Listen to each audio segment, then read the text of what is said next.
É um assassinato? É um suicídio? Não! É o Anatomia de uma Queda, o filme dirigido e roteirizado por Justine Triet, que também divide o roteiro com Arthur Harari. Ele conta a história de Sandra, uma escritora que está morando isoladamente nos Alpes franceses com o marido Samuel e o seu filho de 11 anos que sofre de uma deficiência visual moderada. Em um dia aparentemente comum, seu marido é encontrado morto pelo filho após cair de uma janela. Com uma autópsia inconclusiva, Sandra é acusada de ter planejado a morte do marido e acaba submetida a um longo e midiático julgamento. Acompanhamos então, sem ter certeza da sua inocência, o drama da escritora que precisava provar para todos, inclusive para o seu filho, que não empurrou o marido da janela. Anatomia de uma Queda foi o azarão francês do Oscar 2024, que apesar de não ter levado a estatueta, surpreende por ser bem melhor do que a média dos filmes que têm sido lançados por aí. Um filme sobre tribunal, mas também uma visão crua e honesta sobre relações entre casais. Um filme sobre mídia, tragédias pessoais, mas também sobre pais e filhos. E claro, tem também um cachorrinho, fofo. E sobre essa grata surpresa de 2024 que está disponível na Amazon Prime, que eu falarei neste Cine Quinto. Roda a vinheta!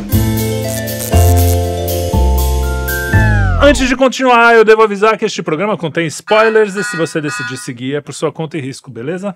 Para começar, antes de começar a falar do filme em si, a gente tem que lembrar que é um filme francês, tá? Então é um ritmo diferente do filme americano. Apesar de ser uma filmagem, um ritmo muito bom, eu não senti nenhuma barriga, assim. Tem um trecho ou outro um pouquinho mais lento, mas não é uma lentidão que aborrece, assim. É um negócio que faz parte um pouco do ritmo do filme.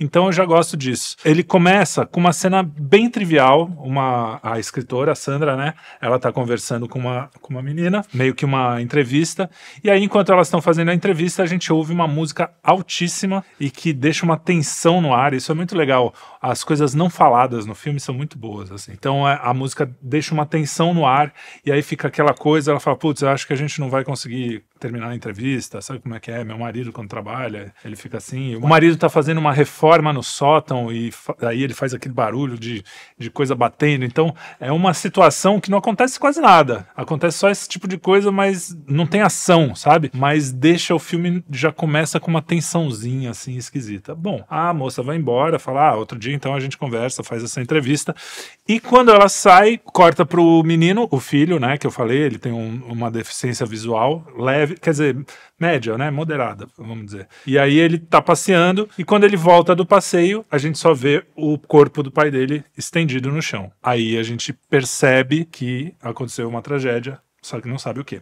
Esse é um elemento do filme que tem várias vezes, assim, que é a questão da música. Tem muito pouca música, muito pouca trilha no filme, mas quando tem, ela é muito parte da história. Isso é muito legal, né? Então, quando o menino encontra o corpo, a música que ele estava ouvindo, que o pai estava ouvindo, que é uma música, eu acho que é do 50 Cent, é uma música meio animadinha, e a música tá alta pra cacete, e o cara tá lá morto, a mãe chega, olha o corpo no chão, o filho desesperado, aquela coisa dramática, ao mesmo tempo tocando uma música alegrinha de fundo, assim.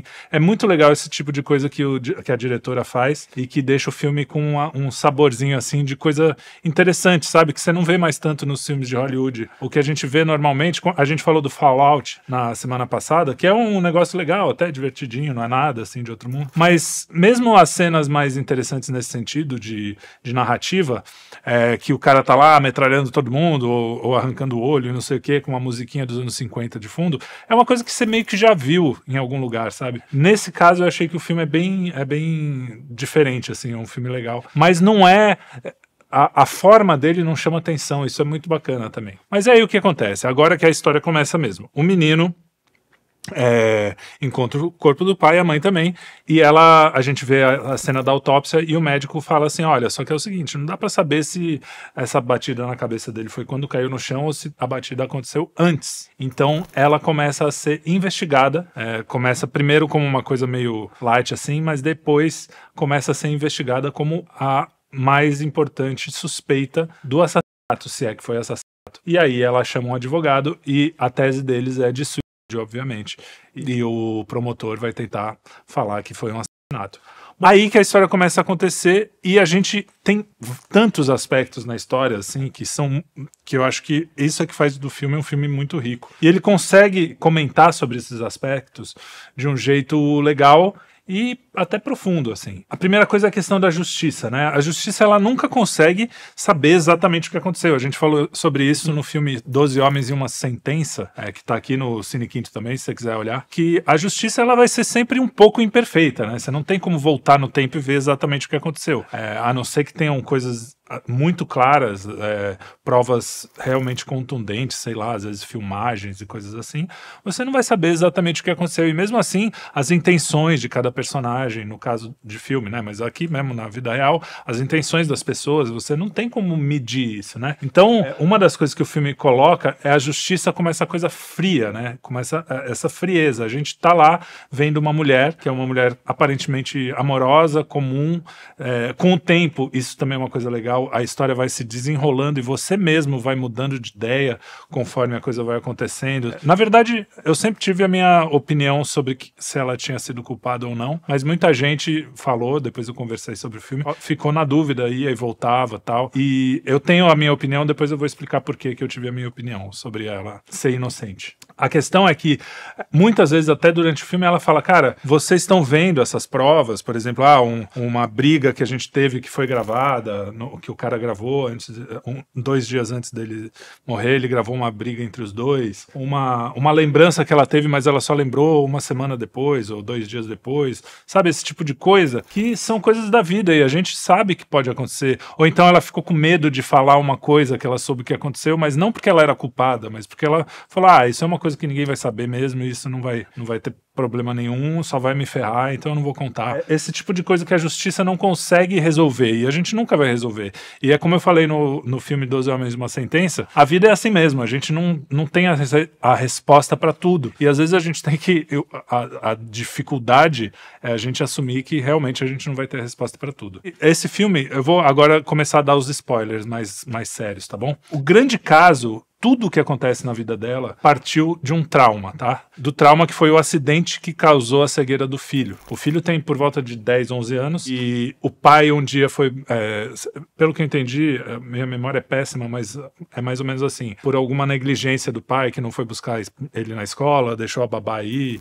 Aconteceu alguma coisa meio que foi negligência do pai. Uma negligência leve, tá? Não foi uma coisa assim, nossa, o cara é um puto de um folgado. O menino acabou saindo da escola mais tarde e foi atropelado e por causa disso ele teve essa cegueira. Então, o pai começa a se culpar, né, por isso, e essa culpa causa um problema grave no casamento, né, na relação dele com a mulher, e isso vai levando a várias coisas, inclusive você não sabe que o casamento deles está tão ruim, nem que eles brigam tanto, até porque o menino fala, não, eu não vejo eles brigarem tanto, e depois, durante o julgamento, ele acaba percebendo o tamanho da encrenca, né, que era, e você vai vendo que um caso mal resolvido, um trauma mal resolvido, pode causar um problema, assim, trágico. É uma tragédia, realmente. A tragédia é aquela história que você tem 2 soluções e as 2 soluções são ruins, não são boas, né? Não tem como você ter uma solução boa. Você tem que achar o melhor caminho dentre 2 soluções ruins. E como começa com esse acidente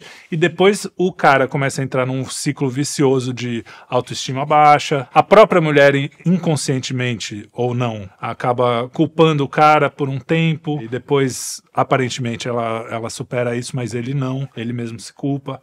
Então, é muito legal porque você vê que, às vezes, um fato que você não consegue resolver, que você não resolve internamente, você acaba ferrando a vida, não sua, mas toda a vida de quem está em volta, né? Por isso que é importante para a gente ter uma consciência do transcendente, de que os problemas acontecem, acidentes acontecem, mesmo que você seja culpado, você tem que entender o que é o perdão de Deus, o perdão como um todo, né? E saber perdoar, saber se perdoar, ao mesmo tempo que você também tem que se cobrar para não repetir o erro, obviamente, né?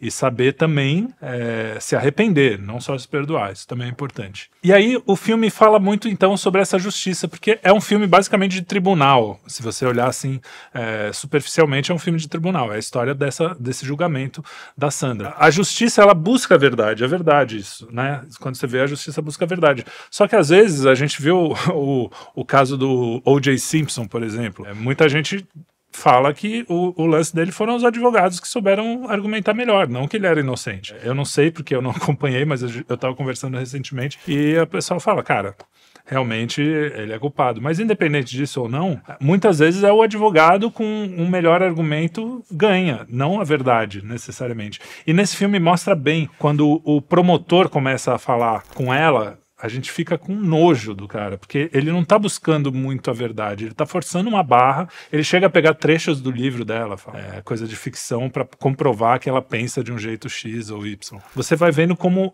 o homem consegue tirar de uma coisa boa, que é a justiça, e corromper isso sempre, né? Por isso que a gente tem que estar sempre preocupado em fazer o bem, né? Mais do que qualquer coisa, porque a gente sempre vai, mesmo preocupado em fazer o bem, a gente às vezes vai fazer o mal, né? O cara ali, teoricamente, estava fazendo só o trabalho dele, só que vocês, se virem o filme, vão ver, dá uma raiva ferrada. Muitas vezes, na vida, existem coisas que são sutis. Por exemplo, na vida de um casal, as brigas, você não sabe a profundidade, você não sabe o quanto aquela briga que você às vezes fala coisas que você não quer falar. Quantas vezes numa discussão entre marido e mulher, ou mesmo namorados, ou mesmo pai e filho, você fala coisas sem pensar, no calor da refrega, como a gente diz, né? Então, a justiça, ela vai ver friamente as palavras que você falou, o jeito que você falou, mas, às vezes, o que tá dentro, né, o que tá por trás do que você tá falando, às vezes você tá puto com você mesmo e traduz isso em uma ofensa ao outro, entendeu? Que é muito o que acontece com o marido. Tem uma das cenas, que é uma das cenas principais, que é a discussão que foi gravada entre ela e o marido. Eles estão ouvindo a cena no tribunal e de repente corta pra cena real. Como é que foi? E, cara, pra mim um dos melhores diálogos já escritos no cinema, muito bem escrito o diálogo, é uma coisa que você fala, tem verdade ali, tem naturalidade, é uma coisa que é muito honesta das duas partes, e mais do que tudo, que eu acho que é o que faz um bom filme, você compreende a motivação de todos os personagens. O cara que você tá achando um babaca, que você fala, puta, que imbecil, por que ele não fez outra coisa? Mesmo assim, você entende por que ele chegou ali. Quais foram os fatores na vida dele que fizeram ele chegar naquele ponto, com aquela postura, falando aquelas coisas. A mesma coisa a mulher, você vê assim, muitas vezes ela fala, por exemplo, nessa briga ela atira um copo na parede. Se você olhar friamente, fala, pô, ela que é descontrolada. Mas se você pensar bem, ela só se descontrola justamente porque ela não é uma psicopata. Porque ela tá aguentando tanta coisa ali e ela vê tanto absurdo e não consegue se expressar porque o cara não entende e ela, uma hora, porra, explode, normal, como qualquer pessoa normal. Os psicopatas não explodem, eles são frios, eles fazem o outro explodir. Só que isso a justiça não tem essa nuance, pelo menos no filme, né, tô falando. Nos finalmente acaba dando tudo certo pra elas, eu falei que ia ter spoiler. Mas não importa, viu? Porque esse filme não é o que acontece exatamente, é o caminho e como os diálogos são feitos, como as motivações são colocadas. A motivação do menino, cara, é muito legal, porque você vê, ele ama a mãe, ele ama o pai, ele descobre que o pai tem uma culpa em relação a ele. Isso nem aparece muito no filme, mas você percebe isso com a atuação e com os diálogos. Ele percebe também que a mãe tem um monte de defeito que ele não sabia, porque tem um momento ali que a juíza fala, você não precisa acompanhar o julgamento, porque a gente vai falar coisas difíceis para você ouvir. E ele fala, não, mas agora eu preciso saber, porque se eu não souber através do julgamento ali na hora, eu vou procurar pela internet, eu vou procurar através da mídia, vai ser muito pior, porque eu vou ficar obcecado com esse negócio. É um menino muito maduro para a idade, inclusive. E você vê que assim, ele descobre, por exemplo, que a mãe foi infiel, ele descobre que a mãe culpou o pai por causa do acidente por um tempo, e é muito legal a honestidade da Sandra, quando ela vai falando, você fala, cara, ela não passa pano pra ela mesma, apesar dela esconder alguns elementos no começo, e você também percebe a motivação pra ela ter escondido. Cara, é muito bem amarrado, é um filmaço, sensacional. E é um filme que ele conta, como eu falei, várias histórias, então tem a questão da mídia, que eu já vou falar, mas essa coisa do marido, por exemplo, quando você vê o ponto de vista dela e do marido, o ponto de vista dela é de alguém que seguiu a vida, tentou passar por isso com muita dificuldade, você vê que até hoje é difícil. Ela tá sofrendo um julgamento que o próprio filho não sabe se ela é culpada ou não, e ela sabe disso, e ela vê a reação do filho, às vezes indo na direção dela, e às vezes indo contra, do tipo, eu não quero eu não quero que você vá lá em casa, porque às vezes ele fica com uma mulher que é responsável pela justiça lá, eu não sei como é que é o nome, que ela fica com ele pra mãe não ficar falando sobre o julgamento com ele, não influenciar ele quando ele for depor. Então, às vezes ele fala, não, eu quero ficar sozinho com essa mulher aqui, não quero ver minha mãe, então tem tudo isso. O pai, você vê que, pô, aconteceu uma tragédia, ele não é um pai que não tá nem aí pro filho, ele aconteceu de uma negligência porque ele tava escrevendo, se perdeu no trabalho, acabou esquecendo não, demorou mais pra buscar ele na escola, pediu pra babá ir no lugar dele. Então é um negócio assim que você vê que não é um cara que não tá nem aí pro filho. Aconteceu daquele dia, dá tudo errado, e aconteceu uma tragédia. E aí tudo que ele passa, quando ele tá nessa discussão, pelo menos pra mim, você tem uma empatia com o cara, mesmo sabendo que ele tá tudo errado. Ele tá realmente se vitimizando, ele tá sendo um bunda mole, mas você fala, cara, eu entendo como que ele chegou até aí, se você tiver um pouco de, né, de empatia mesmo. Eu detesto essa palavra, mas é isso que... Então, você, mesmo discordando do personagem, você consegue entender. Isso é o mais legal no filme. Quando você pega o vilão e fala assim, cara, ele tem uns argumentos aí, hein? Você depois pensa, não, pô, é argumento, sei lá, o mal é o mal, independente de qualquer argumento. Mas se você consegue ver o ponto de vista, pontos de vista opostos aos seus, você é sinal que o filme tá legal. Então esse é um caso. E a questão do menino, que é justamente essa coisa, pô, ele também acaba se sentindo culpado, ele fala, pô, eu causei tudo isso na minha vida, na vida dos meus pais, né? As brigas, eu causei até o suicídio, de certa forma, do meu pai. Então, você vê que é um menino que tá passando por um negócio horrível, a mãe também, é uma tragédia total. Enquanto isso, a mídia, aí a gente chega nisso, que aparece meio que na lateral do filme, mas aparece, tem talk show falando, porque dando aqueles palpites de talk show, que você fala, pô, o cara não percebe a sutileza das coisas e fica falando qualquer merda. Que é o que a gente vê, a gente mesmo faz aqui, todo mundo que tem uma vida pública, assim, na mídia, mesmo que seja youtuber, ou influencer, ou cara que apresenta jornal, você acaba caindo nisso, né, do tipo, pô, você não tá ali, não sabe as motivações, você acaba sendo injusto de certa forma. Não que a gente não tenha que comentar ou falar, como é que se diz? Criticar alguns atos que não sejam legais. Mas aí você vê que, principalmente na questão da justiça, essa espetacularização da justiça, que aconteceu aqui na Lava Jato, por mais que a gente tenha as nossas ideias e os nossos conceitos sobre tudo que aconteceu, é o que aconteceu na Lava Jato, é o que está acontecendo agora com a justiça, essas coisas dos bolsonaristas e não sei o quê. E sempre, aliás, isso é uma coisa que todo cara de tribunal fala, todo cara que trabalha com a justiça. Sempre que sai para mídia, os julgamentos mais difíceis são os que vão para mídia. Porque a mídia vai fazer a cabeça de todo mundo e você, mesmo que tenha a maior honestidade intelectual, você vai ser meio que envolvido naquilo, ou você pode ter medo do que os outros vão pensar. Então, assim, essa espetacularização da justiça é um problema mundial. E ali mostra um pouquinho de leve, mas mostra bem nesse filme. Então é um filme que ele pega vários elementos e todos os elementos que ele resolve abordar, ele aborda de uma forma interessante. O menino, ele só podia ser francês, né? Um moleque de 11 anos com essa profundidade existencial deve fumar também, tomar café, sei lá, essas coisas, porque é um moleque, assim, é um personagem também muito interessante, porque você vê a mudança dele, você vê o quanto ele tá preocupado em fazer a coisa certa, mesmo que isso implique em condenar a mãe, que no final ele acaba não fazendo, mas ele busca mesmo a verdade, ele busca falar a verdade, e em vários diálogos também isso é bem colocado, muito bacana. Tem algumas coisas que falam do nosso mundo moderno, mas eu não considero lacração. Por exemplo, a mulher e o marido estão em crise no casamento e ela tem algumas relações meio bissexuais. Ela pega uma mulher lá, uma outra mulher, que é quando ela trai o cara ali, que é uma traição meio assim, o cara também tá sem fazer nada com ela há muito tempo, tratando ela que nem lixo, culpando ela porque ele não consegue escrever o livro dele, que não é verdade. Então, assim, não tô justificando, óbvio, o que a mulher faz, mas essas coisas meio, por exemplo, o negócio da bissexualidade é uma coisa que tá posta no mundo moderno, cara, quer você queira ou não. Não é tratado de uma forma assim, olha que legal, ela pegou mulher, hein, pô, ela é uma menina bacana por causa disso. Não, é um negócio assim, pô, foi um problema na vida, ela até é tratado como um desvio, assim, pô, eu só queria sexo mesmo, queria me divertir, não estava nem aí para as coisas importantes que seria o casamento, seria o marido, seria o filho, né? Então elas são tratadas de uma forma natural, eu acho, sem bandeira.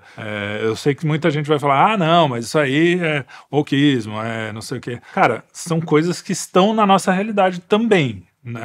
Se elas são tratadas com honestidade, eu não vejo problema nenhum, eu já falei isso. Eu não vejo problema em ter um gay num filme se o papel dele realmente tem algum sentido. Por exemplo, nesse caso da bissexualidade dela, tem um sentido, inclusive, porque uma das coisas que é colocado no julgamento é que a primeira mulher que ela estava entrevistando, aquela coisa da música alta, o cara colocou porque ele estava com ciúme dela. Então é um negócio que está dentro da história, não é uma forçação de barra para botar uma bandeira, olha que legal, né? Sejamos todos gênero fluido, essas coisas. A única coisa do filme inteiro que eu fiquei um pouco assim, desnecessário, mas não é nem uma questão de lacração, é que tem uma relaçãozinha dela com o advogado lá, uma história do passado. Eu achei que ficou uma ponta meio solta, completamente desnecessário, mas é uma tensão a mais ali que acontece no filme. Então, assim, não atrapalha também, não é nada que tem problema. O filme ganhou a Palma de Ouro em Cannes e no primeiro Oscar da história do Oscar, na primeira festa do Oscar, existiam duas categorias de melhor filme. Tinha o melhor filme, tinha um melhor filme mesmo, que premiava as grandes produções, que seria, como ganhou nesse Oscar aqui, seria o caso da bomba atômica lá, do Oppenheimer. Oppenheimer é um filme que ganharia melhor filme na primeira premiação do Oscar. Agora, existia um prêmio que também era de melhor filme, que era melhor filme único e artístico. Se esse prêmio existisse hoje, eu acho que o Anatomia de uma Queda tinha toda a chance de ganhar, porque ele é um filme no nível do Oppenheimer. Eu acho que o Oppenheimer tinha que ganhar, assim, pensando no Oscar como ele é hoje, é uma coisa da academia para premiar também a técnica. É o melhor filme num todo.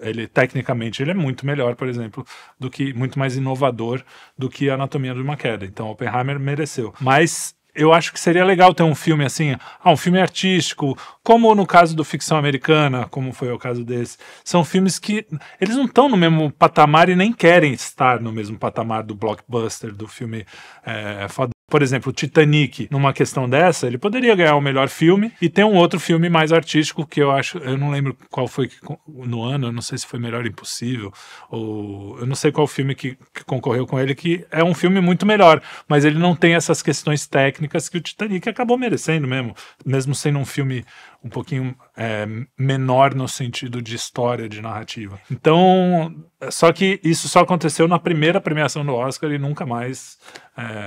Infelizmente, isso acabou já no segundo ano. Outra coisa que me chamou muita atenção nesse filme, uma coisa muito legal, foi a questão que eu falei no começo da música, né?